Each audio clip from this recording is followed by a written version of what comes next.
Yang punya sushi, India yang punya kari, dan Italia dengan pizza dan spaghetti.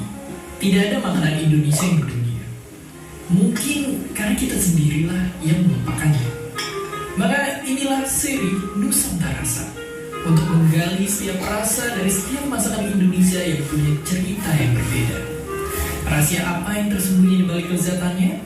Inilah dia rasa kuliner Nusantara. Tidak ada negara yang memiliki ragam kuliner sekaya kita. Bermacam hidangan Nusantara jadi cerminan betapa beragamnya negeri kita. Keragaman yang bukan hanya di alam, tapi juga pada manusia. Riwayat budaya, agama, politik, hingga bisa menaklukkan di masa silam, semua berperan besar di setiap cita rasa kuliner Nusantara. Ayo kita telusuri jejaknya. Dahulu, ada satu tujuan yang diincar di seluruh dunia. Tak disangka, tempat itu adalah timur Indonesia. Para penjelajah menuju Maluku dan Maluku Utara, tanah surga tumbuhnya rempah-rempah. Dari sanalah orang-orang kemudian berlayar ke Jawa. Para pedagang Arab menetap di pesisir utara, sedang selatan Jawa masih erat dengan Belanda. Tempat yang bertanah basah dihujani keringat warga yang menjalani tanam paksa. Padi mereka direnggut, hanya disisakan tebu dan gula. Lalu di utara Sumatera, tempat pedagang Cina seringkali bersinggah, ada satu taman unik yang beratusan tahun membentuk selera pedas warga. Dan tak jauh dari sana, Aceh jadi pelabuhan penghubung Maluku dengan para pedagang asing. Menjawab misteri di balik masakan-masakannya yang gaya buntu, meskipun tak ada rempah yang tumbuh di tanahnya sendiri. Gerbang masuk Nusantara tak hanya di Maluku dan Aceh. Ada Sumatera Barat yang juga melahirkan jiwa-jiwa perantau. Dan karenanya butuh masakan yang bisa bertahan lama menemani perjalanan.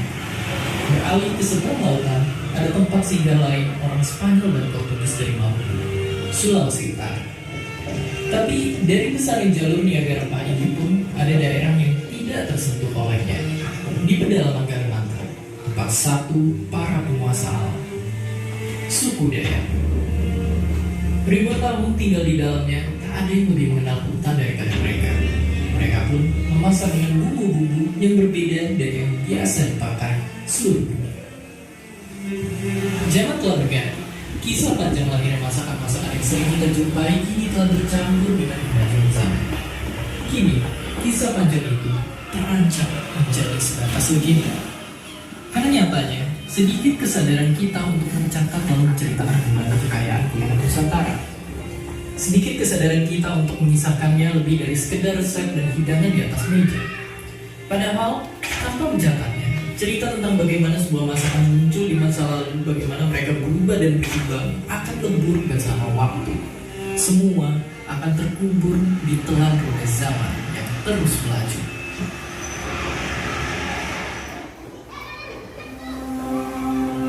Pada akhirnya, resep semua masakan kita ada dari nenek moyang. Tugas kita adalah mempertahankan kualitas itu semua, bahkan mengembangkan resep-resep turunan hingga bisa lebih baik. Tugas kita menjaga semua ini turun-temurun sampai ribuan tahun lagi. Itulah mengapa aku bisa akan menyajikan Nusantara Rasa, sebuah serial tentang kisah kuliner dari ujung barat sampai timur Indonesia. Dan kita gak sendiri, kita akan berkolaborasi dengan chef keren satu ini. Hai guys, saya Chef Arnold, CEO Digital Rasa. Bersama Kok Bisa, kita akan membahas masakan-masakan Nusantara dengan tema Nusantara Rasa. Karena kita cinta dengan kekayaan kuliner Indonesia, maka dari itu kita ingin mengajak kalian untuk turut bangga dan juga melestarikan atas kekayaan kuliner. Nah, anak-anak, tadi kan sudah menyimak video tentang makanan tradisional. Sekarang kalian waktu istirahat kan jajan. Amatilah makanan yang biasa kalian makan saat istirahat. Kamu biasanya jajan apa saat istirahat? Makanan.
Tujuannya untuk apa kalian membuat poster ini? Lalu langkah-langkahnya nanti apa? Bagaimana? Yang pertama apa? Nah, yang kedua?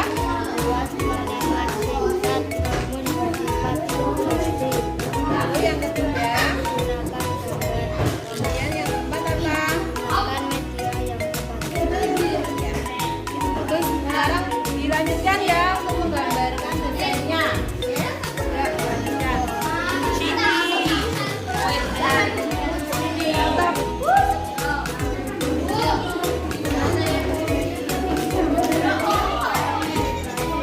Kelompok berapa? Anggotanya siapa saja?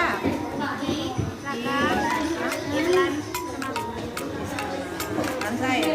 Nah, kayaknya apa yang akan kalian buat? Hujat. Jadi mau membuat poster tentang hujat.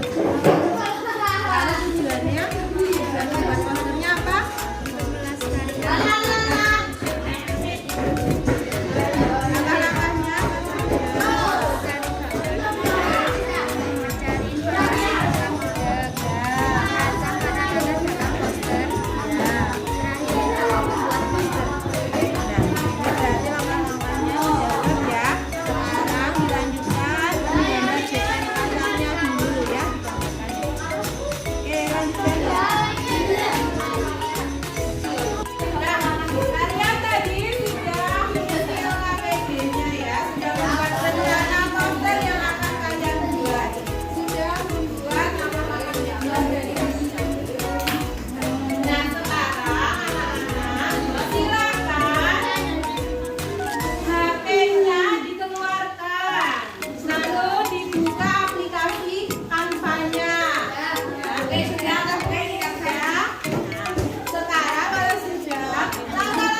yang melihat postermu maka akan menjadi lebih cinta terhadap apa? Terhadap budaya daerah ya. Sekarang kesimpulannya. Ya, sekarang siapa yang mau menyimpulkan kegiatan pembelajaran hari ini? Kesimpulannya apa? Tadi kita sudah belajar.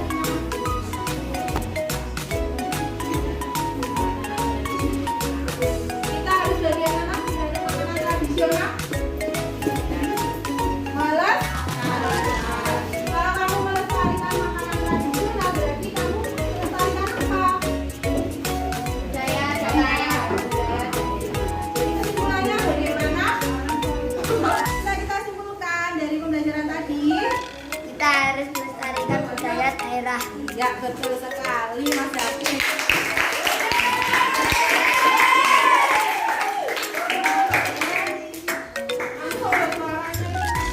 Anak-anak silakan. Di sini ada soal evaluasi, soalnya hanya nanti 4 nomor. Ya, Bu. Hanya isi aja. Jadi soalnya hanya menjawab pertanyaan saja. Oke, sekarang anak-anak bisa semuanya nyanyikan dulu.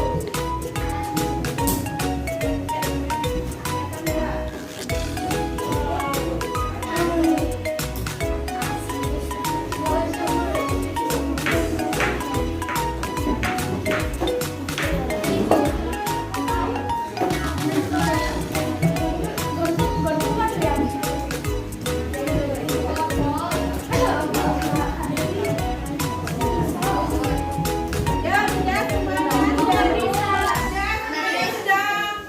Sudah berhasil scan tadi? Sudah masuk ke soal? Sekarang silakan dikerjakan dulu. Ya.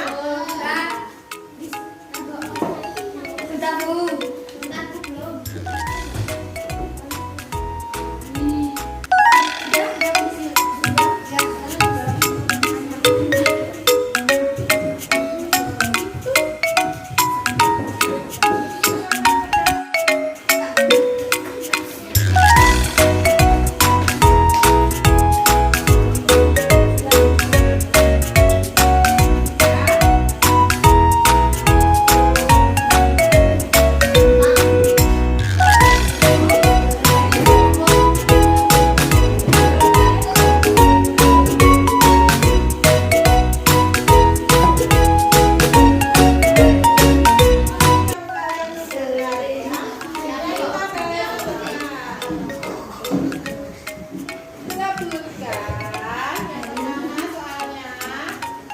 Sebutkan 4 contoh keragaman budaya yang ada di Indonesia. Apa saja? Tadi yang sudah kamu lihat makanan tradisional. Apa lagi? Lain makanan Kebudayaan. kesenian ya. Lalu yang kedua, kenapa kita perlu melestarikan kebudayaan daerah? Agar tidak punah. Agar tidak punah ya, tetap lestari. Terus bagaimana cara yang aman-aman untuk melestarikan kebudayaan daerah? Tadi contohnya apa? Yang sudah kamu lakukan tadi? Membuat poster, mengenalkan apa tadi? Makanan daerah. Makanan daerah, ada yang papeda, ada yang gudeg ya. Lalu yang terakhir, apa manfaat yang kita dapatkan dari melestarikan kebudayaan daerah? Kalau sudah kita lestarikan budayanya, lalu akan terjadi apa? Bersatu. Iya, benar. Jadi setelah kita melestarikan kebudayaan daerah, nanti kita akan saling menghargai ya antar daerah. Jadi semua suku yang ada di Indonesia, semua daerah yang ada di Indonesia menjadi bersatu. Jadi di sini manfaatnya adalah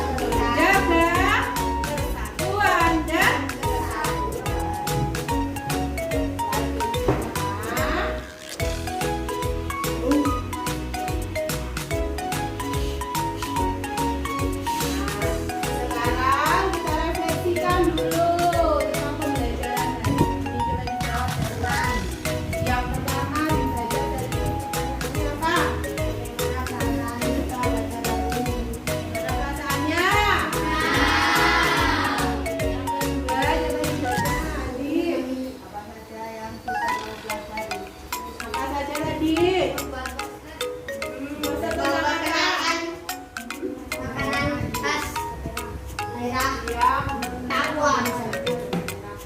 Nah, kemudian yang ketiga, coba yang ketiga masih di situ.